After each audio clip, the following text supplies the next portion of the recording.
पिछले वीडियो में हमने बात की थी कि जूरी सिस्टम कैसे भाई भतीजेवाद मिलीभगत समाप्त करता है और कैसे जूरी सिस्टम पुलिस और प्रशासन में भ्रष्टाचार कम करता है जज सिस्टम की तुलना में। अभी जूरी सिस्टम का इतिहास देखते हैं। पुराने जमाने में जूरी सिस्टम या भ्रष्ट को आम नागरिकों द्वारा सजा देने के तरीके थे, ऐसे संकेत मिलते हैं। दयानंद सरस्वती जी ने सत्यार्थ प्रकाश में लिखा है कि राजा प्रजाधीन होना चाहिए, वरना वो आम जनता को उसी तरह खा जाएगा जिस तरह शेर हिरन को खा जाता है। वो ऐसा अन्यायपूर्ण दंड या अन्यायपूर्ण सजा द्वारा करेगा। यहाँ राजा से मतलब राजवर्ग या प्रशासन चलाने वाले हैं, जैसे प्रधानमंत्री, मुख्यमंत्री, जज, अफसर आदि। और अधीन का मतलब है आम नागरिक के पास बदलने या सजा देने का अधिकार होना चाहिए उन भ्रष्ट अधिकारियों को जो देश को चला रहे हैं। जूरी सिस्टम और अन्य लोकतांत्रिक प्रक्रियाओं के कारण हमारा देश उस समय संपन्न खुशहाल था, लेकिन ये खुशहाली बाद में कम हो गई जैसे ये प्रक्रिया या तरीके गायब हो गए। रोम में मजिस्ट्रेटों का चयन होता था और वहां बड़े अपराधियों के लिए जूरी सिस्टम का प्रयोग होता था, जिससे पड़ोस के देशों की तुलना में वहां बहुत ही कम भाई भतीजेवाद और कम भ्रष्टाचार वाला शासन कायम हुआ। यही कारण था कि रोम अन्य देशों की तुलना में ज्यादा मजबूत हो गया। लेकिन रोम का पतन हो गया, जिसका सबसे प्रमुख कारण यह था कि जनसंख्या के एक बहुत बड़े हिस्से गुलामों को वोट देने का अधिकार नहीं था और जूरी सदस्य बनने का अधिकार नहीं था, जिसके कारण गुलामों पर बहुत अत्याचार होते थे और फिर बाद में उन्होंने विद्रोह किया। इसके बाद के हर एक शासन में राजा या राजा द्वारा तैनात किए गए अधिकारियों के द्वारा सजा सुनाई जाती थी। वर्ष 1200 में इंग्लैंड पहला राष्ट्र बना जिसने इस व्यवस्था को उलट दिया और मैग्ना कार्टा में ये घोषणा की कि राजा के एजेंट अब केवल आरोप ही लगाएंगे और नागरिक यानी जूरी सदस्य ही दोषी होने या ना होने का फैसला करेंगे और सजा सुनाएंगे। यह एक ऐतिहासिक बदलाव था, एक ऐसा बदलाव जिससे शासकों और प्रजा के बीच के संबंधों में पूरी तरह से बदलाव आ गया। अब राजा या शासक के पास बंदी बनाने अथवा यहां तक कि जुर्माना लगाने का भी अधिकार नहीं रह गया था। इसी जूरी सिस्टम का ही यह परिणाम हुआ कि अब कारीगर और व्यापारी अपने आप को राजा के आदमियों के मनमाने शासन से अपना बचाव कर पाए और प्रगति होना शुरू हो गई। केवल इसी कारण से इंग्लैंड में कारीगर संपन्न हो गए और उनमें से कुछ बाद में चलकर उद्योगपति भी बन सके। इंग्लैंड में औद्योगिक क्रांति या बड़ा बदलाव इसी जूरी सिस्टम के कारण ही आई। जूरी मंडल के सदस्यों ने कारीगर, व्यापारियों और उद्योगपतियों को राजाओं और उनके आदमियों के मनमाने जुर्माने से बचाया और इस प्रकार जूरी मंडल के सदस्यों ने इन्हें धनवान बनने में मदद की। बोले हुए पुनर्जागरण यानी सोए हुए का फिर से जागना कि कहीं कोई भूमिका या महत्व नहीं था। इंग्लैंड ने जो तरक्की की, यदि उसके लिए पुनर्जागरण जिम्मेवार था, तो बताएं ऐसी प्रगति इटली ने क्यों नहीं की, जहां की पुनर्जागरण सबसे पहले आया। बुद्धिजीवियों ने यह बताने के दौरान कि यूरोप ने सारी दुनिया पर कैसे कब्जा कर लिया, जानबूझकर जूरी सिस्टम की भूमिका को दबा दिया है, क्योंकि वे नहीं चाहते कि छात्र जूरी सिस्टम के बारे में जाने, ताकि ऐसा ना हो कि वे इस सिस्टम की मांग ही ना करने लगे। अब जूरी सिस्टम और सूचना संबंधी कारक के बीच में संबंध देखेंगे। कानून केवल एक सामान्य ज्ञान है। बुद्धिजीवी या कुबुद्धिजीवी ये गलत प्रचार किया करते हैं कि कानून एक मुश्किल विषय है, लेकिन एक अनपढ़ भी कानून आसानी से समझ सकता है। जूरी विरोधी और जज समर्थक लोगों द्वारा एक आपत्ति यह जताई जाती है कि जूरी मंडल के सदस्यों को कानून की जानकारी कम होती है। यह आपत्ति सही नहीं है। जूरी सदस्य और जज दोनों को ही न्याय, सही गलत आदि की बुनियादी बातों की पूरी जानकारी होती है।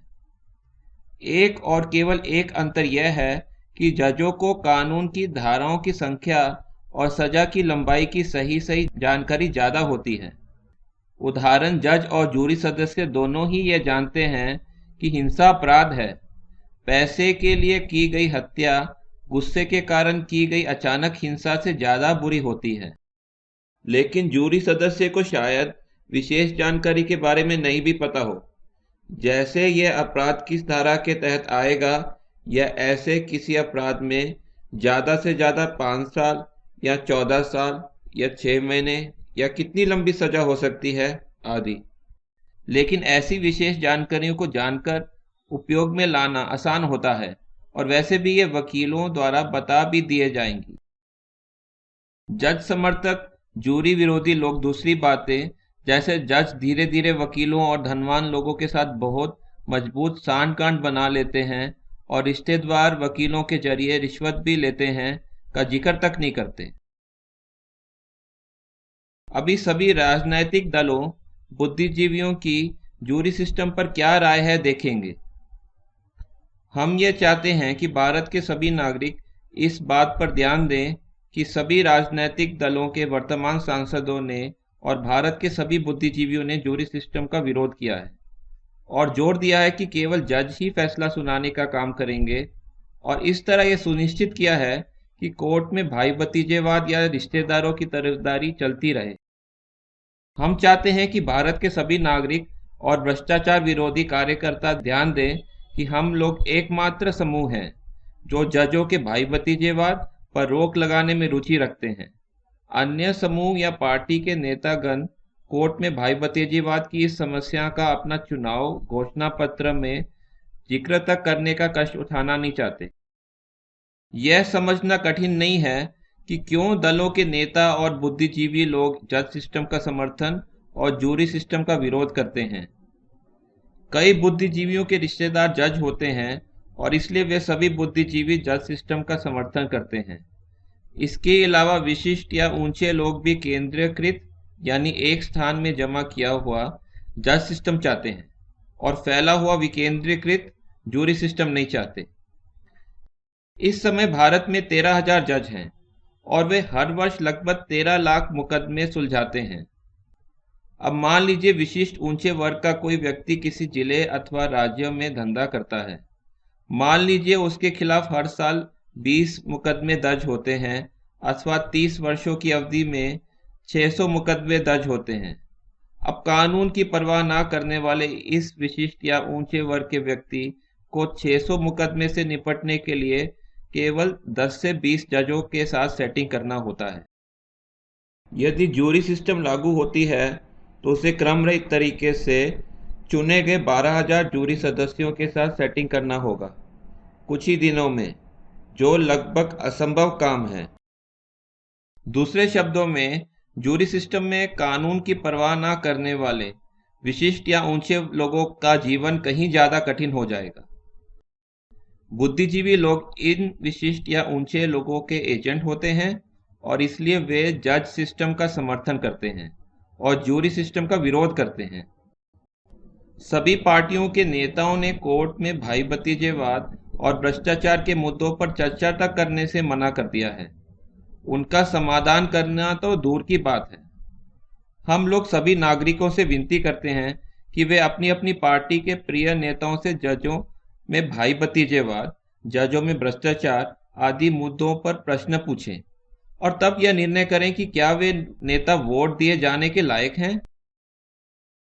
और हम कार्यकर्ताओं से विनती करते हैं कि वे बुद्धिजीवियों से इन मुद्दों पर प्रश्न पूछें और निर्णय करें कि क्या वे बुद्धिजीवी मार्गदर्शक बनने के योग्य हैं। अभी कोर्ट के नाटक के बारे में बात करते हैं। इस विषय पर पूरा लेख कृपया righttorecall.info/courtnatak.pdf में पढ़ें। बिना भ्रष्ट को सजा हुए कोर्ट के मुकदमे केवल एक नाटक हैं जो वास्तविक कार्यकर्ताओं को गुमराह कर रहे हैं। जब तक नेताओं, अधिकारियों आदि को सजा नहीं होगी, तब तक उन्हें भ्रष्टाचार करने से डर नहीं लगेगा और वे भ्रष्टाचार करना बंद नहीं करेंगे। और भ्रष्टाचार कम नहीं होगा। बिना भ्रष्ट को सजा हुए कोर्ट के मुकदमे केवल एक नाटक हैं जो वास्तविक कार्यकर्ताओं को गुमराह करते हैं। 15 सालों से सुब्रमण्यम स्वामी के कोर्ट के कार्रवाई में कोई भी नेता या बड़े अधिकारी को सजा नहीं हुई है। सुब्रमण्यम स्वामी बोलते हैं कि वे कोर्ट के द्वारा भ्रष्ट को सजा देंगे और भ्रष्टाचार कम करेंगे, लेकिन एक भी कोर्ट द्वारा माने जाने वाला प्रमाण उनके पास नहीं है जो ये सिद्ध कर सके कि चिदम्बरम आदि नेताओं ने रिश्वत ली है या उन नेताओं को कैसे फायदा हुआ घोटालों द्वारा। पिछले 15 सालों से सुब्रमण्यम कोर्ट के मुकदमे लड़ रहे हैं, लेकिन आज तक एक भी व्यक्ति को सजा नहीं दिलवा सके हैं। सुब्रमण्यम केवल मीडिया में ही बोलते हैं कि चिदम्बरम ने इतने पैसे रिश्वत में लिए हैं और उनके फलाना बैंक में फलाना खाते नंबर में जमा है। वे कोर्ट में नहीं बोलते। क्यों? क्योंकि उन्हें भी मालूम है कि ये सिद्ध नहीं किया जा सकता है। इसको कोर्ट में सिद्ध करने के लिए उस विदेशी बैंक के डायरेक्टर को भारत के कोर्ट में आकर गवाही देना होगा, लेकिन ये असंभव है क्योंकि उन विदेशी बैंकों की ये नीति नहीं है कि उनके गुप्त खातों की जानकारी सार्वजनिक की जाए, और उन्होंने ए राजा चिदम्बरम आदि का सुप्रीम कोर्ट के प्रधान जज से नार्को की मांग करने से भी इनकार कर दिया है। ज्यादातर घोटाले जो सुब्रमण्यम स्वामी दावा करते हैं खुलासा करने का, पहले से ही जनता को मालूम थे। उदाहरण 2G घोटाले को लीजिए। ए राजा ने मीडिया के सामने केवल कुछ ही घंटे दिए थे अर्जी और करोड़ों का चेक जमा करने के लिए, पहले आओ पहले पाओ योजना के शर्तों के तहत 2G का लाइसेंस पाने के लिए। जिनको पहले से ही जानकारी दी गई थी ए राजा द्वारा, वे पहले से ही चेक और दूसरे दस्तावेजों के साथ तैयार थे। अभी तक केवल कुछ नेताओं को जांच के लिए जेल हुई है, लेकिन जेल में भी उन्हें 5 सितारा होटल जैसे सुविधा मिलती हैं और वे कुछ ही दिनों में छूट जाते हैं। इसलिए ऐसे कोर्ट के नाटकों से भ्रष्टाचार कभी भी कम नहीं होगा। अब सुब्रमण्यम स्वामी और सोनिया गांधी की बात करते हैं।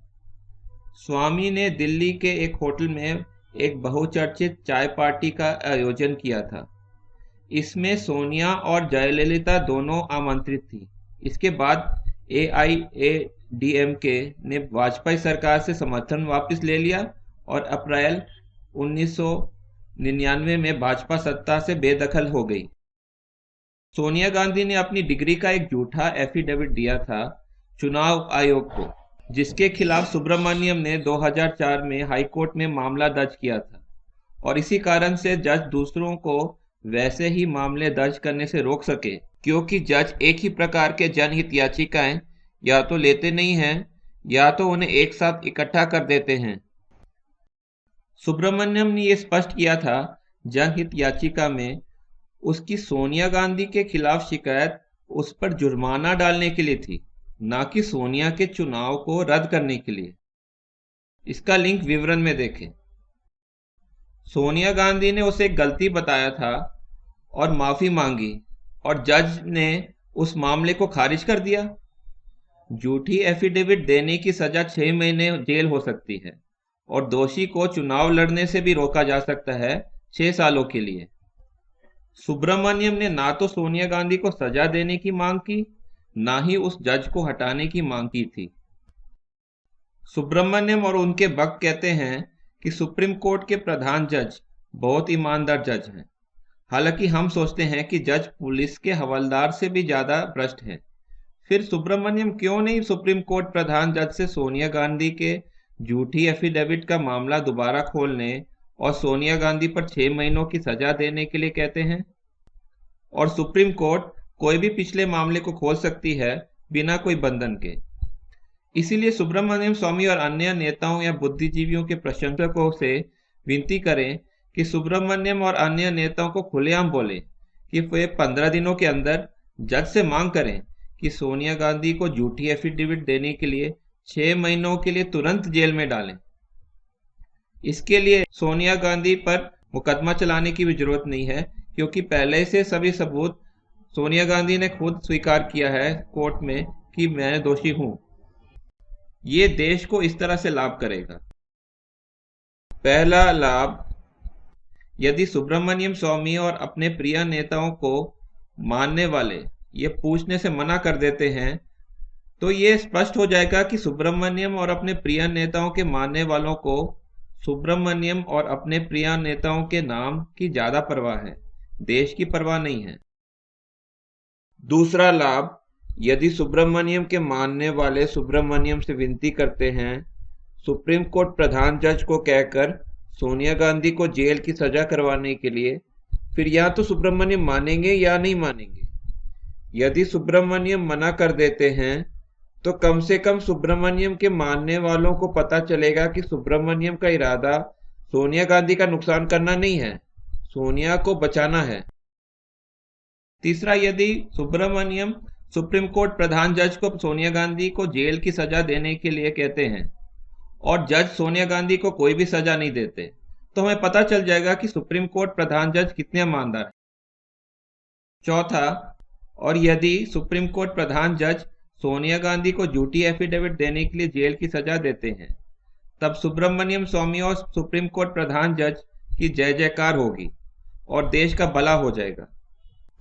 इसलिए भारत माता को उपकार कीजिए, कृपया सुब्रमण्यम के सभी मानने वालों को बोलें कि 15 दिनों में सुब्रमण्यम सुप्रीम कोर्ट जज प्रधान जज को कहें कि सोनिया गांधी के खिलाफ शिकायत दें और 1 महीने से पहले सोनिया गांधी को जेल की सजा का फैसला सुनाएं। 2G घोटाले में भी सुब्रमण्यम ने सोनिया गांधी की मदद की, द्रमुक नेताओं को जेल करवाकर, ताकि कांग्रेस मंत्रालय के अंदर मजबूत बन सके। सुब्रमण्यम राइट टू रिकॉल की प्रक्रियाओं का विरोध करते हैं ताकि सभी पार्टियों के भ्रष्ट नेता सुरक्षित रह सकें। यदि राष्ट्रीय सलाहकार आयोग के अध्यक्ष पर राइट टू रिकॉल आ जाता है तो सोनिया को भी आम नागरिक हटा सकते हैं। सुब्रमण्यम दावा करते हैं कि वे सोनिया के खिलाफ हैं, लेकिन उनके सारे कार्य सोनिया और कांग्रेस के भ्रष्ट नेताओं की मदद करते हैं। सुब्रमण्यम ने 122 स्पेक्ट्रम के लाइसेंस को रद्द करने की मांग की थी, क्योंकि उसमें कोई बोली नहीं लगाई गई थी। लेकिन स्पेक्ट्रम की बोली तो 2003 या 2003 से पहले भी नहीं लगाई गई थी। 2003 में भी पहले आओ पहले पाओ के नियम के अनुसार लाइसेंस दिए गए थे कई कंपनियों को, लेकिन उनके तो लाइसेंस रद्द नहीं हुए थे। क्या हमें वो सब लाइसेंस जो बोली के बिना दिए गए थे जब्त नहीं कर लेना चाहिए? यदि मंत्री भ्रष्ट है तो हमें मंत्रियों को भी जेल में डालना चाहिए और हमें उस व्यक्ति को भी जेल की सजा देनी चाहिए जिन्होंने रिश्वत दी है, जैसे रिश्वत देने वाली कंपनियों के मालिक आदि, और हमको रिश्वत का पैसा वापस लाना चाहिए। लेकिन ये सब सुब्रमण्यम के लिए बाद में आता है। सुब्रमण्यम तो पहले यूनिनॉर के लाइसेंस रद्द करवाना चाहता है और दूसरे कंपनियों को फायदा पहुंचाना चाहता है। तो फायदा किसको हुआ? फायदा तो वोडाफोन आदि अमेरिकी और अंग्रेजों की कंपनी को हुआ। ये तो साफ दिखता है कि वोडाफोन का लाइसेंस रद्द करवाने में उसका अपना स्वार्थ है। और नुकसान किसको हुआ? नुकसान देश के आम आदमी को हुआ। 2007 से वोडाफोन आदि ने फोन करने की कीमतें ऊंची रखी हैं। कीमतें यूनिनॉर, सिएस्टा आदि के कारण ही गिरी, आपसी मुकाबले बढ़ने के कारण। आम आदमी को जो ये कीमतें गिरने से फायदा मिला था, अब वो नहीं मिलेगा। सोनिया गांधी को नुकसान पहुंचाने का सबसे अच्छा तरीका सुब्रमण्यम की पूजा करना नहीं है, लेकिन राइट टू रिकॉल प्रधानमंत्री के ड्राफ्ट का प्रचार करना है। सुब्रमण्यम कहते हैं कि उन्होंने पूर्व राष्ट्रपति कलाम को सोनिया के अवैध भारतीय नागरिकता के बारे में बताया था और फिर कलाम ने यह बात सोनिया को बताई थी। इसीलिए सोनिया ने प्रधानमंत्री बनने का इरादा बदल दिया और मनमोहन को प्रधानमंत्री बना दिया। लेकिन यदि सुब्रमण्यम सोनिया के अवैध भारतीय नागरिकता के बारे में जानता था तो उसने सुप्रीम कोर्ट से सोनिया का चुनाव रद्द करने की मांग क्यों नहीं की? विदेशी मूल का व्यक्ति चुनाव नहीं लड़ सकता है। और कलाम 2004 से ही कह रहे हैं, उन्होंने सोनिया के साथ कभी भी नागरिकता के बारे में बात नहीं की थी। ऐसा उन्होंने 2 प्रेस सूचनाओं में कई इंटरव्यू में कहा था। ये प्रेस सूचनाएं कई बड़े समाचार पत्र जैसे हिंदू, टाइम्स ऑफ इंडिया आदि में छापी गई थी। उनके सचिव ने भी उनके रिटायर होने के बाद अपनी पुस्तक द कलाम इफेक्ट में इस बात की पुष्टि की थी। फिर क्यों सोनिया गांधी को प्रधानमंत्री ना बनने के लिए अपना मन बदलना पड़ा, जब कलाम ने कभी भी नागरिकता का मुद्दा सोनिया के साथ चर्चा ही नहीं की थी? क्योंकि लाखों कार्यकर्ता और करोड़ों आम नागरिक उसका विरोध कर रहे थे और उनमें से बहुत सारे सोनिया को प्रधानमंत्री बनने से रोकने के लिए कुछ भी करने को तैयार थे और दिल्ली कूच कर रहे थे। ऐसे सूचनाएं हैं कि बहुत से लोगों ने छुट्टी ले ली थी और दिल्ली के लिए टिकट भी ले लिया था। ये आंदोलन धीमा था लेकिन पूरे भारत में उभर रहा था। विदेशी कंपनियों के समूह ने यह भांप लिया कि सोनिया के विदेशी मूल के खिलाफ बहुत विरोध है। इसीलिए विदेशी कंपनियों के समूह ने सोनिया गांधी से कहा कि मनमोहन सिंह का नाम प्रस्ताव करे, जो उनके प्रति उतना ही वफादार था। और जिस समय सोनिया गांधी ने यह घोषित किया कि वो प्रधानमंत्री नहीं बनना चाहती और उसके बदले मनमोहन सिंह प्रधानमंत्री बनेंगे, तो सोनिया गांधी के खिलाफ आंदोलन बिखर गया। इससे यह सिद्ध होता है कि यदि करोड़ों आम नागरिक एक ही चीज की मांग करते हैं तो वे नेताओं या तानाशाहों को भी मजबूर कर सकते हैं उनकी मांग पूरी करने के लिए। इसी तरह हमें आजादी मिली थी जब करोड़ों आम नागरिक और लाखों सैनिकों ने आजादी की मांग की थी और अंग्रेजों को भारत से भागना पड़ा था। इसी तरह यदि लाखों कार्यकर्ता और करोड़ों आम नागरिक राइट टू रिकॉल, पारदर्शी शिकायत प्रस्ताव प्रणाली, जूरी सिस्टम, सेना और नागरिकों के लिए खनिज आमदनी और अन्य जनहित के कानून ड्राफ्ट की मांग करते हैं, तो नेताओं और प्रधानमंत्री को मजबूर होना पड़ेगा उसे भारतीय राजपत्र में डालने के लिए। अभी जनहित याचिका के फिक्सिंग या पूर्व निर्धारण के बारे में बात करते हैं। कैसे कोर्ट के मामले चोरी करके बर्बाद किए जाते हैं। भ्रष्ट विदेशी कंपनियों के समूह या लॉबी ये सुनिश्चित करते हैं कि जज केवल उन्हीं व्यक्तियों की जनहित याचिका आने देंगे जिन्हें ये भ्रष्ट विदेशी कंपनियां उनके द्वारा प्रायोजित बिकी हुई मीडिया द्वारा श्रेय दिलवाना चाहते हैं। ये विदेशी कंपनियों के लॉबियां जजों से अपना काम निकालती हैं, उनके रिश्तेदारों को अपने यहाँ नौकरी देकर और उन्हें साल के करोड़ों रुपए देकर या जजों का कोई और काम करवाकर। जनहित याचिका इस आधार पर स्वीकार नहीं की जाती कि उसमें क्या लिखा है, लेकिन याचिका को कौन व्यक्ति दे रहा है उसके आधार पर स्वीकार या अस्वीकार की जाती है। इसका पहला उदाहरण देखिए। 2003 में राजीव दीक्षित जी ने एक जनहित याचिका डाली थी मॉरिशस मार्ग बंद करने और टैक्स की चोरी मॉरिशस मार्ग द्वारा रोकने के लिए, लेकिन सुप्रीम कोर्ट ने उनकी जनहित याचिका को रद्द कर दिया और ये संविधान के खिलाफ फैसले ने मॉरिशस टैक्स चोरी का मार्ग को जारी रखा। एक उदाहरण प्रस्तुत करते हैं कि कैसे सेतु समुद्रम की जनहित याचिका पूर्व निर्धारित फिक्स की गई है और राम सेतु मुद्दे को सुब्रमण्यम ने चुरा लिया और विदेशी कंपनियों ने अपने प्रायोजित मीडिया और जजों द्वारा अपने एजेंट सुब्रमण्यम को हीरो बना दिया। हम अक्सर सुनते हैं कि सुब्रमण्यम और बिकी हुई मीडिया से कि सेतु समुद्रम योजना को रुकवाने का और राम सेतु को बचाने का श्रेय सुब्रमण्यम को जाता है, लेकिन हम कुछ तथ्य देखते हैं। पहला, सेतु समुद्रम योजना भाजपा द्रमुक गठबंधन एनडीए द्वारा 2002 में शुरू की गई थी, लेकिन बहुत सारे कार्यकर्ताओं ने भाजपा को मजबूर कर दिया था कि वे इस योजना को रोके। इसके कारण भाजपा द्रमुक गठबंधन टूट गया और जब भाजपा सत्ता में नहीं रही तो उसने खुलेआम इस योजना का विरोध करना शुरू कर दिया। सेतु समुद्रम योजना आर्थिक रूप से व्यवहारिक नहीं है, ऐसे बहुत से विशेषज्ञ कहते हैं। इसलिए ऐसी संभावना नहीं है कि ये सफलतापूर्वक लागू हो सके, लेकिन अभी तक करोड़ों रुपए खर्च हो चुके हैं इस पर। दूसरा तथ्य यह है, सेतु समुद्रम योजना पर अन्यायपूर्वक तरीके से हो रही जन सुनवाई के विरुद्ध जनहित याचिका खारिज कर दी गई। ए सुब्रमणी द्वारा लेख, चेन्नई, दिसंबर 17, 2004। मद्रास हाई कोर्ट ने ये सेतु समुद्रम जहाज नहर योजना पर अन्यायपूर्वक तरीके से हो रही जन सुनवाई के विरुद्ध जनहित याचिका को समयपूर्वक कहते हुए खारिज कर दिया और 6 समुद्र तटीय इलाकों के कलेक्टरों को निर्देश दिया कि वो जन सुनवाई जल्दी से समाप्त करें। सालों से ये विशेषज्ञ ये कह रहे हैं कि ये योजना आर्थिक रूप से व्यवहारिक नहीं है और वैकल्पिक रास्ते का प्रयोग होना चाहिए। ये योजना स्थानीय मछली पकड़ने के कार्य को नुकसान करेगा, उस स्थान के पर्यावरण को बर्बाद करके।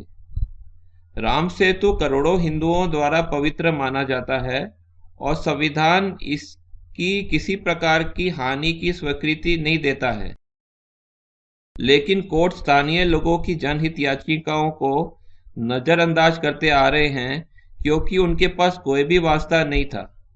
लेकिन 2008 में सुब्रमण्यम स्वामी आता है और वो बिल्कुल यही मुद्दे पर बहस करता है और कोर्ट उसको रोकादेश दे देते हैं। क्यों, कैसे? ये स्पष्ट है कि जजों ने सुब्रमण्यम की जनहित याचिका को स्वीकार किया उनके विदेशी कंपनियों के प्रायोजकों के इच्छा अनुसार, और विदेशी कंपनियों द्वारा प्रायोजित मीडिया ने सुब्रमण्यम को हीरो बना दिया और इस बात को दबा दिया कि इससे पूर्व वर्षों से दूसरे लोग भी जनहित याचिका की अर्जी दे रहे थे, लेकिन उनकी अर्जी बिना कोई ठोस कारण खारिज कर दी गई थी। एक और जनहित याचिका के पूर्व निर्धारण फिक्सिंग का मामला देखिए। 2 मार्च 2012 को एडवोकेट मनोहर लाल शर्मा ने अपनी जनहित याचिका में कहा था कि वोडाफोन टैक्स मामले में हितों का आपस में टकराव है, क्योंकि सुप्रीम कोर्ट के प्रधान जज कपाड़िया का बेटा एक परामर्श देने वाली कंपनी में काम करता है जिसने भूतकाल में अपनी सेवाएं वोडाफोन को दी थी, और इसलिए वोडाफोन टैक्स मामले के फैसले को अमान्य कर देना चाहिए। शर्मा ने कहा कि जज कपाड़िया उस बेंच का हिस्सा था जिसने वोडाफोन मामले की सुनवाई की थी, लेकिन सुप्रीम कोर्ट ने इस जनहित याचिका को मिथ्या लांछन लगाने वाला, ओछा और गैर जिम्मेदार बताते हुए खारिज कर दिया और याचिका डालने वाले पर 50,000 रुपयों का जुर्माना भी डाल दिया। अब कोर्ट को लिखा गया कोई भी पत्र भी जनहित याचिका के जैसे दर्ज किया जा सकता है जज द्वारा। हाई कोर्ट और सुप्रीम कोर्ट के जज कोर्ट को लिखे गए पत्रों को भी जनहित याचिका के जैसे दर्ज कर सकते हैं। हमने हाई कोर्ट जज को जनहित याचिका पत्र भेजे हैं, वे जवाब भी नहीं देते हैं, केवल उनकी ही जनहित याचिका ली जाती हैं जिनकी जजों के साथ सेटिंग है, और हम कोई भी जजों को नहीं जानते। इसीलिए जनहित याचिका बेकार है और कानून ड्राफ्ट समाधानों पर विज्ञापन पर्चे देना और जन आंदोलन खड़ा करना ही लाभदायक तरीका है देश में परिवर्तन लाने का। जनहित याचिकाओं को दर्ज करवाने के लिए जजों के साथ सेटिंग या रिश्वत देने की जरूरत होती है। गुजरात हाई कोर्ट में जज 5 लाख तक की रिश्वत लेते हैं जनहित याचिका दर्ज करवाने के लिए, और ये केवल याचिका दर्ज करवाने की रिश्वत है, कोई गारंटी नहीं है कि याचिका सफल होगी कि नहीं। हाँ, या तो रिश्वत देनी पड़ती है या तो जजों के रिश्तेदारों या मित्रों के साथ सेटिंग होना जरूरी है जनहित याचिका दर्ज करवाने के लिए। एक बार सुब्रमण्यम कोर्ट में जनहित याचिका दर्ज करता है तो विदेशी कंपनियों द्वारा प्रायोजित जज दूसरी वैसे ही याचिका आने नहीं देते और सुब्रमण्यम उस मामले को कमजोर कर देता है और जज उस मामले को सालों तक लटका देते हैं। यदि आप 2G की जनहित याचिका के साथ सुप्रीम कोर्ट जाते तो जज आपको उसी समय बाहर का रास्ता दिखा देते, और जब सुब्रमण्यम उसी जनहित याचिका के साथ गए तो उसका स्वागत किया गया। क्यों? क्योंकि सुप्रीम कोर्ट के जज चाहते थे कि सुब्रमण्यम स्वामी को नाम मिले, आपको नहीं। अभी सुप्रीम कोर्ट के जज क्यों चाहेंगे कि सुब्रमण्यम स्वामी को नाम मिले? देखिए, सुप्रीम कोर्ट के जजों को परवाह नहीं है, उनको तो विदेशी कंपनियों के समूह से समर्थन और पैसा मिलता है और इसलिए जज वैसा करते हैं जैसे ये विदेशी कंपनियों के समूह लॉबी कहते हैं।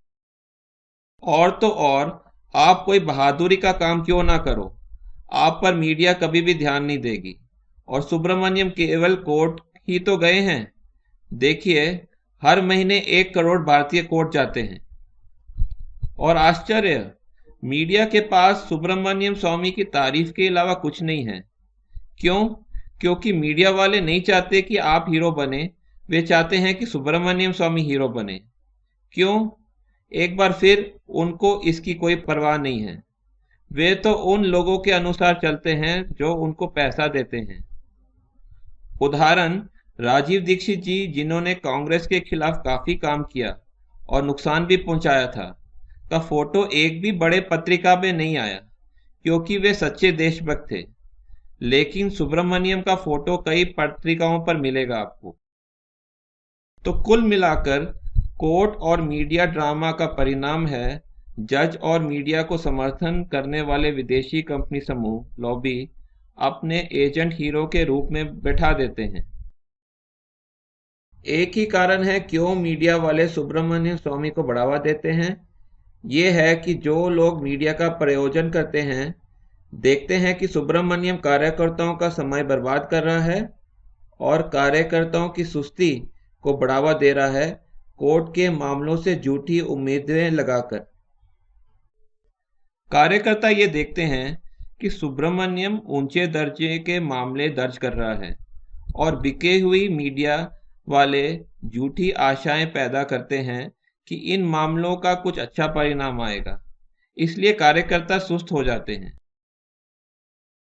अभी हम सुब्रमण्यम और सनातन धर्म और दूसरे मुद्दों के बारे में बात करते हैं।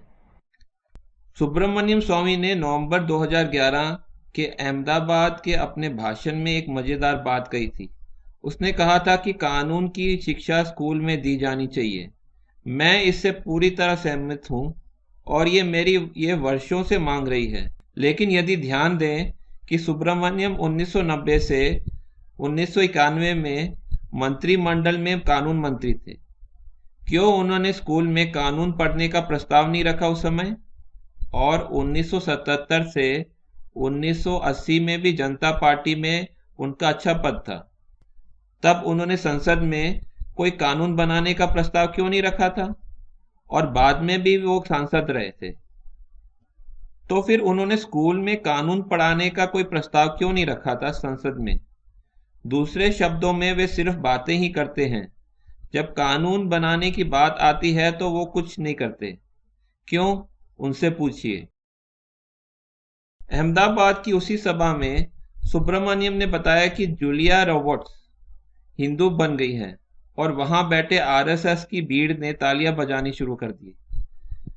स्वामी ने जानबूझकर ये नहीं बताया कि आंध्र प्रदेश के 15% की आबादी से ज्यादा और कुछ 35% आंध्र की दलित जनसंख्या ईसाई बन गई है। और अंत में जब सुब्रमण्यम से भ्रष्टाचार समाप्त करने का रास्ता पूछा गया तो सुब्रमण्यम ने एक बहुत ही चतुर जवाब दिया। उसने कहा, सनातन धर्म और सनातन मूल्य को बढ़ावा देना ही एक रास्ता है। दूसरे शब्दों में, हमें व्यवस्था में कोई भी परिवर्तन नहीं चाहिए, हमें जूरी सिस्टम नहीं चाहिए, हमें भ्रष्ट जनता की नौकरियों को बदलने के तरीके नहीं चाहिए, हमें अपनी पुलिस और कोर्ट को सुधारने की कोई जरूरत नहीं, हमें केवल सनातन मूल्यों को बढ़ावा देने की जरूरत है। और अचानक अपने आप भ्रष्टाचार कम हो जाएगा, बांग्लादेशियों को निकाल दिया जाएगा, सेना में सुधार आ जाएगा, आदि आदि। सच तो ये है कि जब तक हम आम नागरिकों के पास अपनी बुनियादी अधिकार नहीं होंगे, अधिकार पारदर्शी तरीके से शिकायत या राय देने का जो दबाया नहीं जा सके, भ्रष्ट को बदलने का और सजा देने का अधिकार, भ्रष्टाचार और देश के दूसरे बहुत बड़ी समस्या हल नहीं होंगी और आम नागरिक को गुलाम बनाया जाएगा, जबरदस्ती धर्म परिवर्तन किया जाएगा और लूटा जाएगा, जैसे कि दक्षिण कोरिया और इराक में हुआ। कृपया इसके लिंक चैप्टर 1/6/21 right2recall.info/301.h.pdf में देखें। प्रश्न ये है कि क्या अपने कोई लेख में सुब्रमण्यम ने कोई कानून ड्राफ्ट बताया है सेना को मजबूत करने के लिए? नहीं। कृपया सेना को मजबूत करने के लिए हमारे कानून प्रक्रिया righttorecall.info/301.h.pdf के चैप्टर 24 में देखें। सुब्रमण्यम राइट टू रिकॉल प्रधानमंत्री का विरोध करता है तो प्रधानमंत्री भ्रष्ट रहेगा और सेना को कभी भी सुधरने नहीं देगा। सुब्रमण्यम आम नागरिकों को हथियार देने के विरोधी है, तो फिर हम पाकिस्तानी सेना के खिलाफ कैसे लड़ेंगे यदि उसके पास चीन के आधुनिकतम हथियार हुए तो? और हम पाकिस्तान के साथ बिना भारतीय सेना को सुधारे नहीं लड़ सकते। सुब्रमण्यम क्या कदम बताता है सेना को सुधारने के लिए? और जब वो सांसद मंत्री था 1990 में, तो उसने कितने कानून ड्राफ्ट का प्रस्ताव किया था संसद में सेना को सुधारने के लिए? क्या उसने कोई कानून का प्रस्ताव किया था उस समय संविधान का अनुच्छेद 370 रद्द करने के लिए? सुब्रमण्यम अवैध बांग्लादेशियों को भारत से निकालने की बात करता है, लेकिन वो उन सभी कानून ड्राफ्ट का विरोध करता है जो अवैध बांग्लादेशियों को देश से बाहर निकालने के लिए जरूरी हैं। उदाहरण, यदि कोई आरोपी बांग्लादेशी है या भारतीय, ये निर्णय करने के लिए जूरी द्वारा मुकदमा बहुत जरूरी है, क्योंकि अधिकतर जज भ्रष्ट होते हैं और केस को जानबूझकर लटकाते रहते हैं। और सबसे जरूरी है बांग्लादेशियों की पब्लिक में नार्को जांच करवाना, ये सिद्ध करवाने के लिए कि वो बांग्लादेशी हैं। और सुब्रमण्यम स्वामी ने खुलेआम नार्को जांच का विरोध किया है। असल में सुब्रमण्यम स्वामी हसन अली ए राजा आदि पर नार्को जांच करने का भी विरोध करता है। इसके अलावा सुब्रमण्यम दावा करता है कि वो हिंदुत्व को बढ़ावा देने वाला है, लेकिन ऐसे कानून प्रस्ताव करने से मना करता है जिनसे बांग्लादेशियों का देश में गैर कानूनी तरीके से घुसना रुक सके और देश में मौजूद अवैध बांग्लादेशियों को खोजा जा सके, उनकी राष्ट्रीयता साबित करके उनको देश से बाहर निकाला जा सके। वो ऐसे कानून प्रस्ताव करने से भी मना करता है जिनसे हिंदुओं का जबरदस्ती धर्म परिवर्तन रोका जा सके। जबरदस्ती धर्म परिवर्तन, अवैध बांग्लादेशियों की समस्या, ईसाई धर्म प्रचारकों और विदेशी कंपनियों का मंदिरों पर कब्जा करके उनका पैसा धर्म परिवर्तन में लगाना, ये सब समस्याओं का समाधान कोर्ट के चक्कर लगाने से नहीं होगा। कृपया इसके लिए हमारे प्रस्ताव righttorecall.info/301.h.pdf में देखें और हमारा वीडियो भी देखें इसी चैनल में, जबरदस्ती धर्म परिवर्तन और अवैध बांग्लादेशियों को रोकने के लिए। मैंने स्वयं सुब्रमण्यम स्वामी से बात की है। वो किसी भी कानून में परिवर्तन का विरोध करता है, विशेषकर पारदर्शी शिकायत प्रस्ताव प्रणाली, जो आप चैप्टर 1 righttorecall.info/301.h.pdf में देख सकते हैं।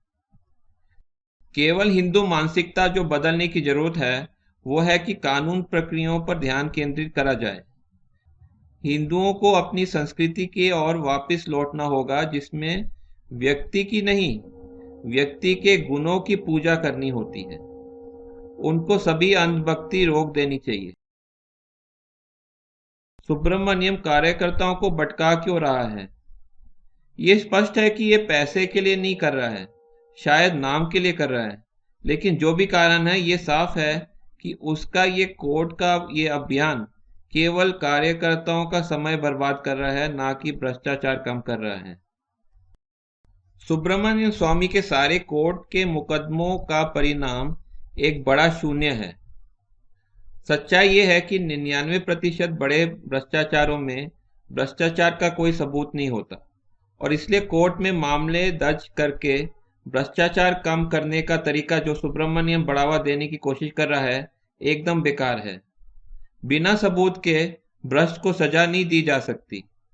इसलिए सुब्रमण्यम उसके 15 सालों से ज्यादा कोर्ट के अभियान में एक भी भ्रष्ट को सजा नहीं दिलवा सका है और बिना भ्रष्ट को सजा हुए भ्रष्टाचार में कोई भी कमी नहीं होगी। इसीलिए अभी तक सुब्रमण्यम ने भ्रष्टाचार कम करने के लिए कुछ भी नहीं किया है। और फिर भी मीडिया के सामने सुब्रमण्यम कोर्ट में मामले दर्ज करके भ्रष्टाचार का खुलासा और भ्रष्टाचार कम करने का दावा करता है। उसे अच्छी तरह से मालूम है कि ये संभव नहीं है और वो सच्चे कार्यकर्ताओं को असलियत में भ्रष्टाचार को कम करने के रास्ते जो असली हैं, जैसे भ्रष्ट प्रधानमंत्री, मंत्री, सांसद, जज, लोकपाल आदि को बदलने या सजा देने का आम नागरिकों का अधिकार यानी राइट टू रिकॉल पर चलने से भटका रहा है। एक और झूठ जो सुब्रमण्यम और दूसरे नेता कार्यकर्ताओं और आम नागरिकों को बोलता है, अपने पसंद के नेता और पार्टी को बहुमत से चुनकर जितवाओ और हम सभी अच्छे कानून बनाएंगे। ये पूरी तरह से असंभव है। क्यों? मान लीजिए किसी तरह एक पार्टी को लोकसभा में बहुमत मिल भी जाती है, लेकिन उसको 5 से 10 साल या ज्यादा चाहिए राज्यसभा में बहुमत पाने के लिए और कानूनों को पारित करने के लिए। मान लें यदि ये किसी तरह संभव हो गया कि कोई कानून दोनों सदनों में पारित हो गया, तो विदेशी कंपनियां सुप्रीम कोर्ट में अपने एजेंट जजों द्वारा उस कानून को रद्द करवा सकती हैं।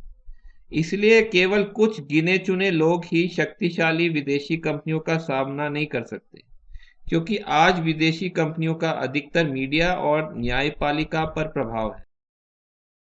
केवल 2-4 लाख कार्यकर्ता और कुछ करोड़ आम नागरिक चाहिए देश के लिए अच्छे कानून प्रक्रियाओं पर जन आंदोलन खड़ा करने के लिए और प्रधानमंत्री या मुख्यमंत्री को मजबूर करने के लिए कि वे इन कानून ड्राफ्ट को भारतीय राजपत्र में डालें। मैं श्रोताओं से विनती करूंगा कि वे अध्ययन करें कि कैसे बदलाव आए थे असली सफल जन आंदोलन के द्वारा, जैसे भारतीय नौसेना विद्रोह 1946, आपातकाल विरोधी जन आंदोलन 1977 आदि। आगे की चर्चा हम अगले वीडियो पार्ट 4 में करेंगे।